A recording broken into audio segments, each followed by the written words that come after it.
ego ng lalaki at stress ng mga babae. So, alam naman natin mga mi na may pagka-OA talaga tayo.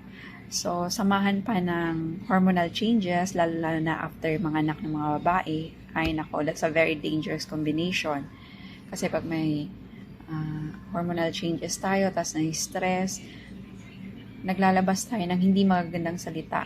Ako pag na-stress ako, nung time na bagong panganak pa ako, tapos umiiyak ako, tapos napapagod na ako, ay inaaway ko talaga yung partner ko. So, buti na lang napakataas ng pasyensya ng partner ko. So, balik tayo dun sa topic.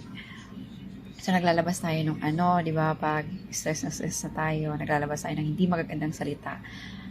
At dahil nga stress na tayo, hindi natin, kumbaga, napaka-impulsive na ng mga actions natin. So, dahil marami ka nang nilalabas na hindi magagandang salita sa partner mo, sa husband mo, syempre, tinatamaan yung ego nila. So, pag tinamaan yung ego ng mga lalaki, ay syempre, syempre masasaktan yan, kailangan na matatawa yan. So, doon na magsisimula yung pag-aaway ng mag-asawa. So, balik tayo, doon na magsisimula yung pag-aaway ng mag-asawa. And worse, baka humantong pa sa paghihiwalay. Tapos, sino ang kawawa? Syempre, yung mga bata. Alam mo, yung pinaka-best gift talaga na mabibigay nyo sa mga anak nyo is yung pagmamahal ng mama at pagmamahal ng papa. So, we don't want to happen na naghiwalay yung couple. Kasi kawawa talaga yung mga bata. Yun lang mga mi. Hindi ko sinasabi na hindi valid yung mga emotions natin. All our emotions are valid. Sa experience ko lang, ang pinakamagandang solusyon para mawala yung mga stress, yung mga postpartum period na yan na experience natin is to talk to someone. To talk to people na comfortable kang i-share yung mga feelings mo.